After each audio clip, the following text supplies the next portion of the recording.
This is 7 National News. In our top story, UAE Vice President, Prime Minister and ruler of Dubai, His Highness Sheikh Mohammed bin Rashid Al Maktoum, received on Tuesday the Governor of Mecca Province in Saudi Arabia and Chairman of the Arab Thought Foundation, Prince Khalid Al Faisal. Sheikh Mohammed and Prince Khalid exchanged views on a number of mutual cultural and economic topics.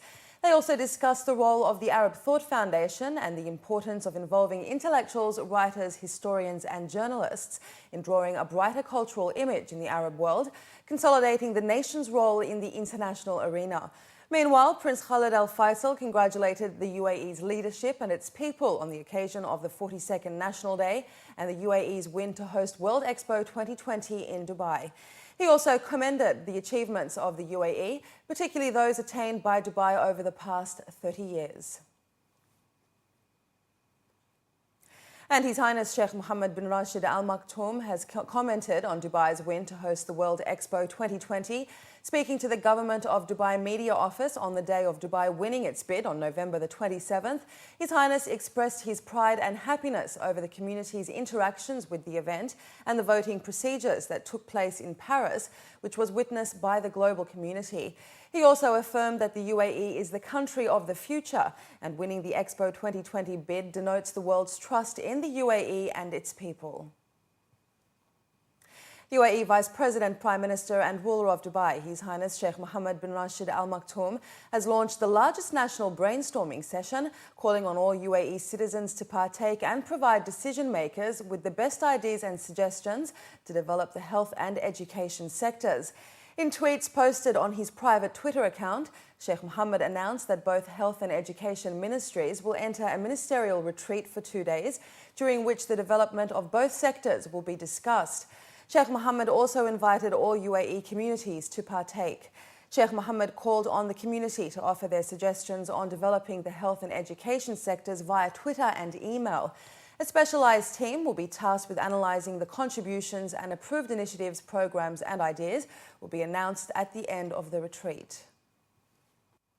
Following Dubai's successful bid to host the World Expo 2020, experts at this year's Host Cities Summit have emphasised the importance of overachieving and leaving a legacy in order to deliver a successful event. The 2-day Host Cities Summit, now in its second year, brought industry experts to Dubai, where they shared best practices and strategies on how to bid and stage events on a global scale.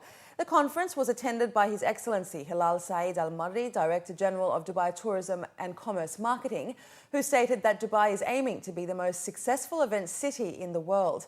The summit aims to examine the challenges faced by cities bidding to host events, as well as how large-scale events can enhance the image of a city on a global scale. Also in attendance was Honourable Dame Tessa Jal, former UK Olympic Minister, who shared insights on London's successful bid to host the 2012 Olympic Games. She stated that a city must focus on the long-term impact of hosting such events to ensure its success. Well, the city has got to want to do it, have a very clear understanding about why it's doing it beyond the period of time of the event itself, whether it's an expo, whether it's a World Cup, whether it's an Olympic Games, Commonwealth Games or some other global event. So you do it for more than the event itself. But of course, the event has to be seen as relevant and valuable to the people of the city, to the people of the country. And certainly from our point of view in the UK, hosting Olympic Games, I think had been a sort of national ambition for a very long time. You start talking about legacy at the same time as you start talking about bidding for the Olympics. So we were very clear that the purpose for bidding would become the legacy for bidding. The purpose for bidding to regenerate East London. The second purpose for bidding to transform a generation of young people in the UK and around the world through sport. That became the second reason. Both those are now our legacy promises, and all the effort is being devoted to achieve the fulfilment of those two legacy promises. It's very clear already, just from my short time here, that Dubai put forward a really outstanding bid for Expo, and all congratulations for having won it.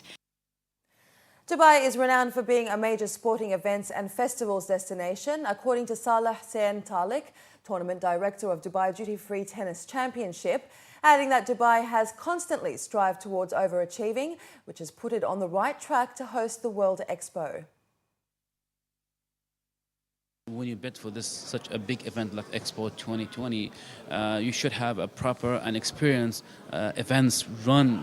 It's been going on for many years, and Dubai Tennis Championship next year is going to be 22 years celebrating. Our event since we started, since the inception. I would say it's going to be a great city. It's a great event for everyone. We have a lot of events. I think we are amalgamating one of the top 3 events: Dubai Duty Tennis Championships, Dubai World Cup, and we have Dubai Desert Classic and the Rugby Sevens. I think we have the major best events in the world, and within the 4 to 8 hours of flying coming from all over the world. So I think we are almost hitting 2.7 billion people to be around us and to come to watch these events.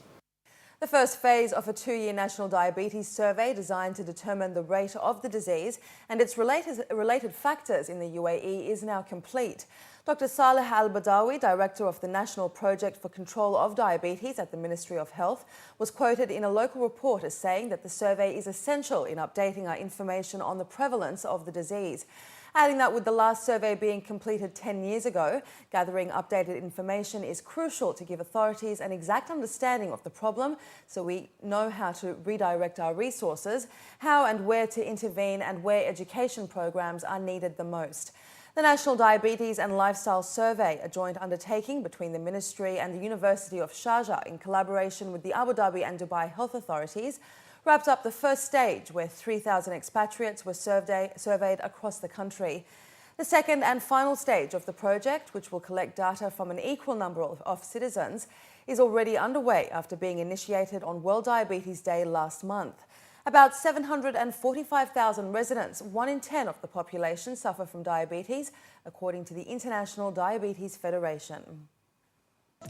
Finally this evening, for all those interested in all things healthy, the Middle East Veg Group Congress opened its doors on Tuesday on the sidelines of the Middle East Natural and Organic Products exhibition at the Dubai World Trade Center.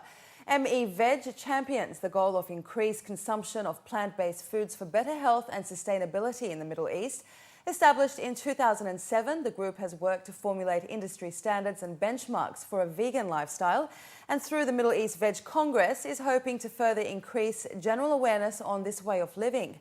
This year's Congress included 10 presentations from experts, including latest healthy eating trends and food for thought on how to improve school meals in the Middle East.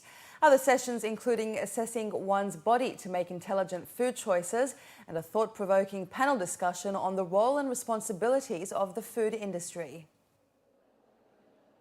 The Middle East is the highest in the eco footprint in the entire world. And secondly, from the health aspect, we have the highest incidence of diabetes, obesity, and hypertension. Food is a much neglected area, and we haven't explored the options of vegan and vegetarian meals in the region, which can have a very positive impact on the people in the region. So a green, light, and healthy lifestyle can make that shift, and that's why we established the Middle East Vegetarian Group. Well, the objective was never to increase the number of vegetarians. To be frank, we are all about 70% vegetarian. We do eat a lot of fruits, we eat a lot of grains, we eat a lot of proteins. It is the combination of these foods that we are not aware of, along with exercise and other physical activities. Talking about the influence that the vegetarian group has had, we have been conducting training programs, educational exercises, interactive sessions, cooking workshops, training the chefs all across the last 5 years. We talk in schools and colleges about how they need to have less of junk food, improve natural, organic. What is the difference? Explaining the difference, because many people are very confused, as to what do you mean by organic? What do you mean by natural? So we talk to them in their language and educate them.